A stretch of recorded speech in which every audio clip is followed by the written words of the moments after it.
All right, it's 11:30. I think we should get started. This is Walker Fenton speaking with TrackVia, and today we are going to have a quick tutorial on application scripts, diving into specifically accessing parent fields. So if you haven't had a chance, or you're not familiar with application scripts, I did a webinar a couple of weeks ago, which was a bit of a high-level overview of application scripts. And then Derek Kotlis from our implementation team also did one on application scripts, and I would refer to those from our webinar page, trackvia.com/webinar. You can access pre-recorded webinars from to catch up on those. This one specifically is just going to jump straight into accessing parent fields, and so there's some understanding of, knowing some of the fundamentals as we get started. Okay, and I think it may have been mentioned in the beginning, but you're in kind of a listen-only mode, and if you have any questions, just submit them in the chat box, ReadyTalks chat box, and then we can address those at the end. Great. So what are application scripts? Just as a bit of a background, they are custom scripts that are stored as part of the table that are accessed or that are executed when data is added, updated, or deleted in the table. They're written in Groovy. When might you use them? We use them a lot for automation, taking data from a form and populating to another table. You'll see that in our demo today. Performing calculations, creating child records, etc. Again, please revisit some of the earlier webinars to go over some of the basics there. Today's example is going to be accessing parent records, but I want to do that in the context of a story. So for the webinar today, we're going to go through an example where we can make sure that we can compare cost estimates versus the budget on a very, very simple job tasking application. So we'll dive into that example. When you look at the structure of the data model behind this application, we've got essentially jobs and tasks that are parent tables within this application, and then we've got a join table at the bottom called job tasks. And so in this application, we're going to be creating a new job, and we're going to be assigning some tasks to those jobs. And so the application script that you're going to see is actually written on the job tasks table down here at the bottom. And we'll revisit this a couple of times when we talk about. But I think what's most important is that the job is, in this case, a construction job. The tasks are construction-minded.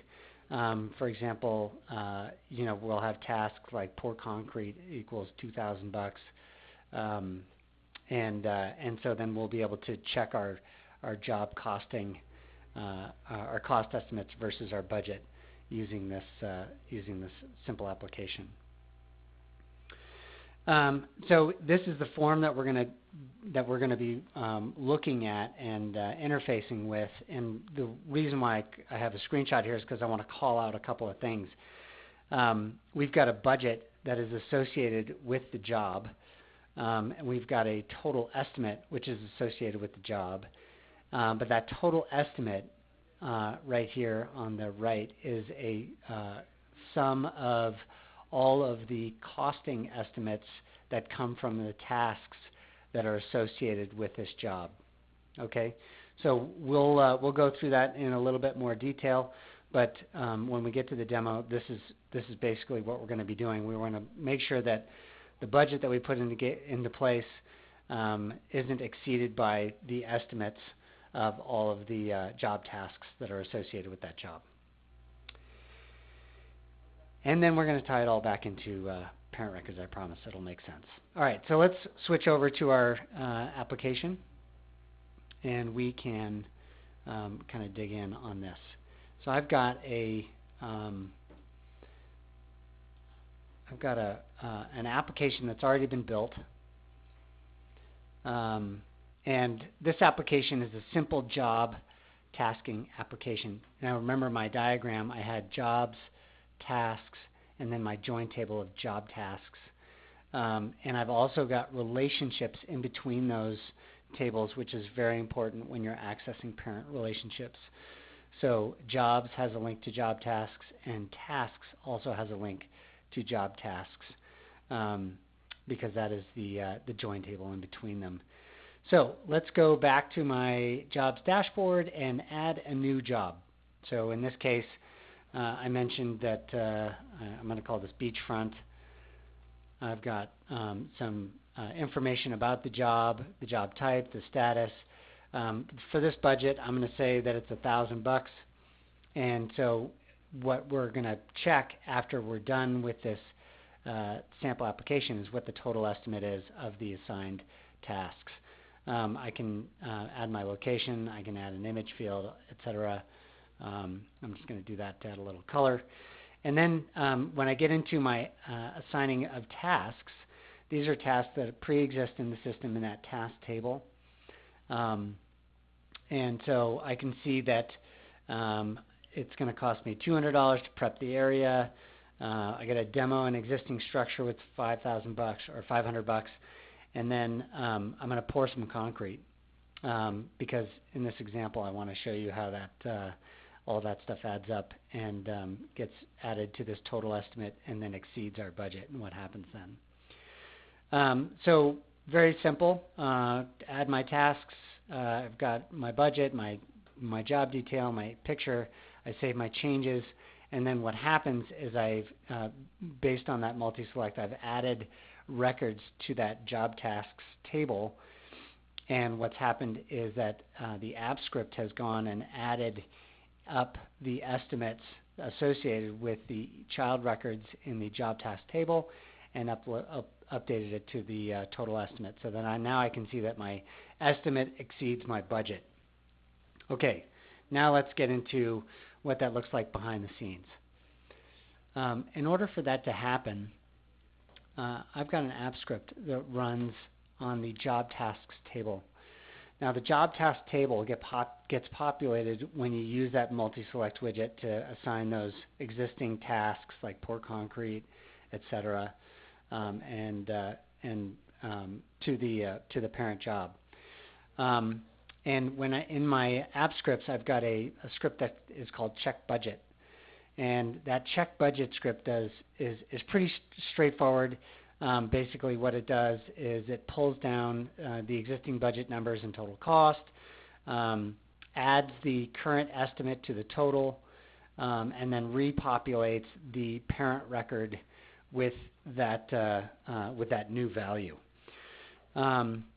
So in this case, this is where we're getting into the meat of the accessing parent values, right? So in this case, I've got budget, which came from the job, and to access that information, I used what's called a current values structure, which is basically allowing me to follow. It's saying, get me the current values of this field following this relationship, that link to jobs relationship that we talked about earlier.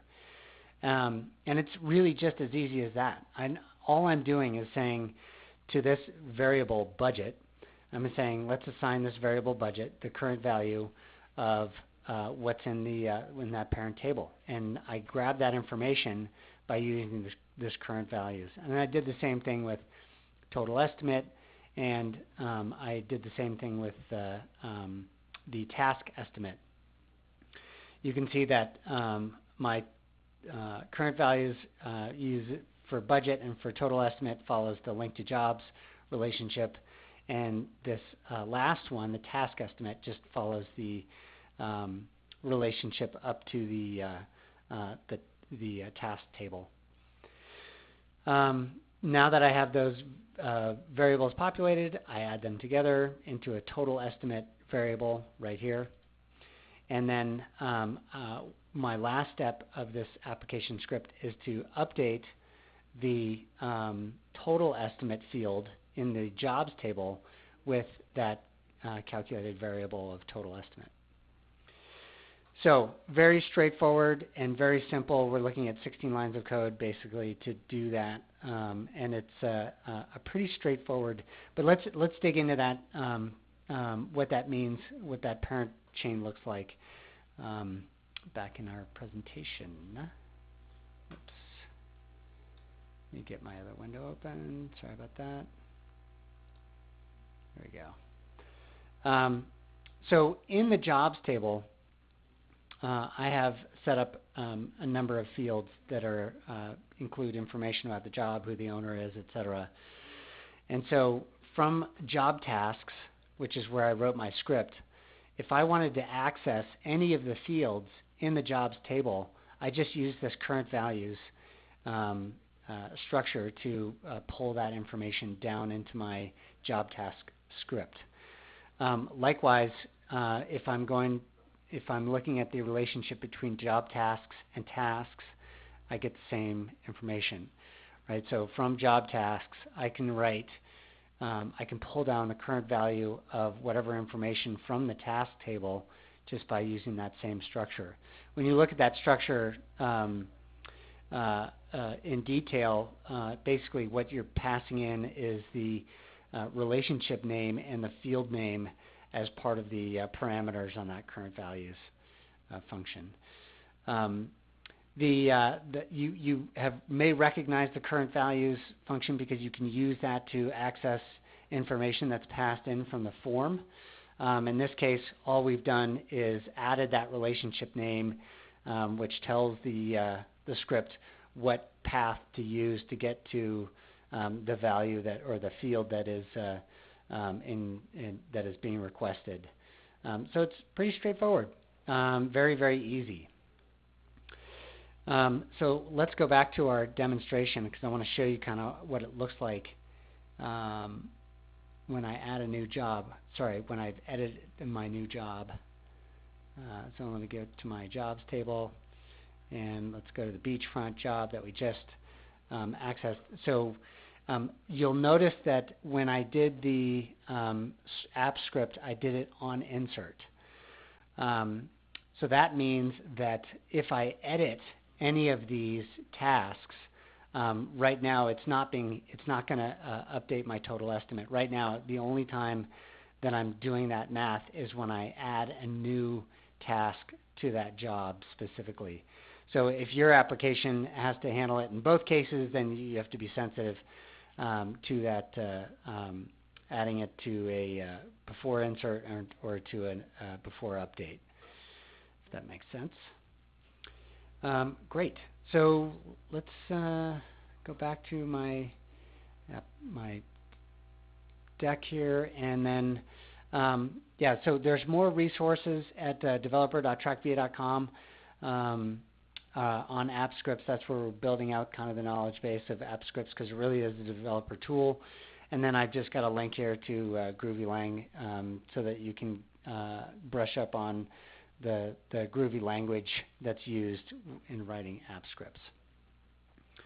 One other question that I think that I just heard from somebody out there, what about unrelated table lookups? So let's actually go to this documentation because I want to show you what that looks like. If you've got a parent table, then it's very, very easy to access the information in that parent table using the current value and passing in the relationship name, just as we showed. But if you're doing if you want to access not necessarily a parent table, but a lookup on an existing other table, there's also functions that will allow you to do that. And so I'm just going to point you to developer.trackvia.com to our documentation, and I want to call out this load record function. This is the one that you can use to go access information from a unrelated table that's not that doesn't have a relationship associated with it. And basically, what you do is you establish a variable with this load record, and you pass in the table name, the field name, and the field value that you want to look up on that extra table. Hopefully that answers your questions or gives you a chance to take a look at the documentation to see where to get more information about that. And we're 15 minutes in. I'm sensitive to your time and trying to keep this short. Hopefully this has been giving you enough to get around in there and play around a little bit. Of course, if you have any questions, reach out to our support team or access the knowledge base from help.trackvia.com, and then from there you can also access the developer.trackvia.com documentation around app scripts. So thanks very much for your time today, and we look forward to talking to you in 2 weeks when we have our next webinar. Thanks very much, everybody.